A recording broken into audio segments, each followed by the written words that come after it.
Welcome to showers of blessing. దేవుని కృపలో భద్రపరచబడి నూతన దినములో ప్రవేశించాం. ఈనాటి దేవుని వాగ్దానం, నీవు నడవవలసిన త్రోవను నిన్ను నడిపించుదను. He leads you in the way you should go. యెషయా గ్రంథం 48వ అధ్యాయం 17వ వచనం. Praise God. ఈ నూతన దినములో దేవుడు మీ కొరకు సిద్ధపరిచిన ప్రతి దీవెన ఆకాశపు వాకిళ్ళు విప్పి మీ మీద కృమ్మరించునుగాక. మరి ఒక నూతన దినాన్ని ఆరంభిస్తున్న నేపథ్యములో ప్రేమ కలిగిన వాగ్దానము ద్వారా దేవుడు మనల్ని దర్శిస్తూ ఉన్నాడు. కృపా కనికరము కలిగిన ప్రేమ అయినటువంటి దేవుడు. నీవు దారి తప్పాలని ఇష్టపడే దేవుడు కాదు. నిన్ను సరియైన మార్గములో నడిపించాలని, దీవెనకరమైన మార్గములో నిత్యము నీవు వర్ధిల్లాలని ఆశపడే దేవుడు. అయితే స్వార్థపరులమైనటువంటి మనమే దేవుని నిర్లక్ష్యం చేసి దారి తప్పిపోయాం. అలాంటి పరిస్థితుల్లో నీవు ఉన్నప్పటికీ ఇంకా నిన్ను ప్రేమించేవాడు ఆయనగా ఉన్నాడు. వేరందరూ కూడా నిన్ను విడిచిపెట్టొచ్చు, కానీ విడువని ఎడబాయినని సెలవిచ్చిన దేవుడు నీ కొరకు నిలుచుని ఉన్నాడు. నీ ఎడల నా ఎడల ఆయన ఉద్దేశాలు సమాధానకరమైనవి కానీ హానికరమైనవి కావు అని లేఖనం మాట్లాడుతుంది. నీకు ఏది మంచిదో ఆయన ఎరిగినవాడు. నీ ఆలోచనలు, నీ తలంపులు, నీ మార్గాలు కూడా ఎరిగినటువంటి గొప్ప దేవుడు ఆయన. ఆయన ఒక్కడే ఆశ్చర్య కార్యాలు చేయగలడు. నీ జీవితంలో నువ్వు విడిచిపెట్టేసిన సమస్తాన్ని కూడా ఆయన మరల తిరిగి ఆరంభించగలడని దేవుడు మాట్లాడుతూ ఉన్నాడు. జ్ఞాన మార్గాన్ని బోధించేవాడు ఆయన. నీకు ప్రయోజనము కలుగునట్లు, సరైన మార్గములో నువ్వు నడిచినట్లు నీకు ఉపదేశం చేసేవాడే ఆయన. దీవెనకరమైన మార్గాల్లో నువ్వు నడవాలని, ఆయన సిద్ధపరిచిన ప్రతి ఆశీర్వాదము స్వతంత్రించుకోవాలని ఆయనకిష్టమై ఉన్నది. నీ కొరకు మంచిది, శ్రేష్టమైన మార్గమేదో ఆయనకు తెలుసు.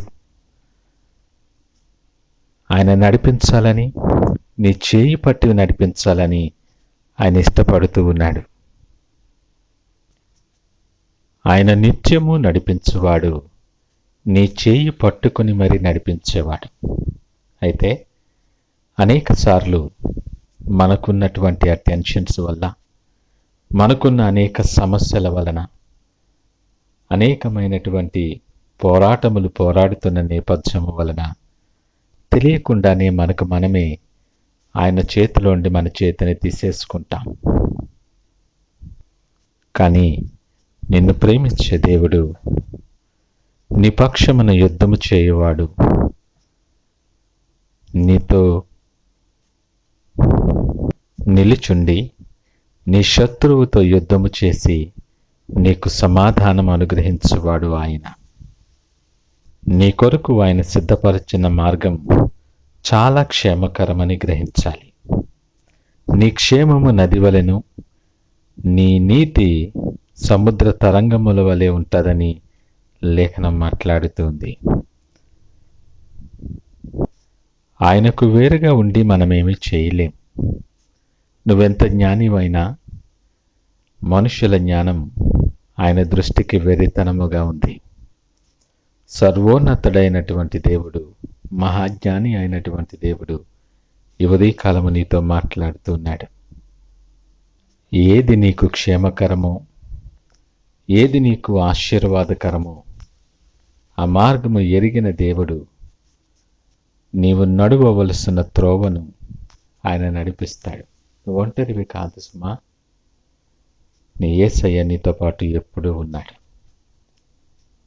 ఈ ఉదయకాల సమయం ఆయన చేయి పట్టుకొని నువ్వు నడవటం ఆరంభించటానికి, ప్రతి అననుకూల పరిస్థితుల్లో ఆయనకు సాక్షిగా నువ్వు నిలబడటానికి తీర్మానించుకొని ఆయనకు సాక్షిగా నిలుచుండటానికి దృఢమైన నిర్ణయాన్ని తీసుకొని ప్రార్థనతో ఈ దినాన్ని ఆరంభిద్దామా? ప్రార్థించుకుందాం. సకలాశీర్వాదములకు ఆది సంపూతుడై యేసయ్య మీకు వందనాలు, స్తోత్రాలు. మేము నడవలసిన త్రోవలు మీరు ఎరిగిన వాడు, మీకు వందనాలు.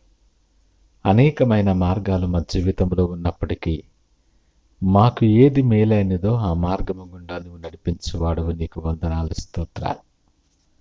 ఏ పరిస్థితుల్లో కూడా మేము అది తప్పిపోకుండా నిన్ను ఎరిగిన వారముగా విశ్వాసముతో నిన్ను హత్తుకుని జీవించే కృప మాకు అనుగ్రహించి మీరే మహిమ ఘనత ప్రభావాలు పొందమని యేసు పరిశుద్ధ నామమున స్తుతించి ప్రార్థించి వేడుకొనుచున్నాము తండ్రి. ఆమేన్. God bless you.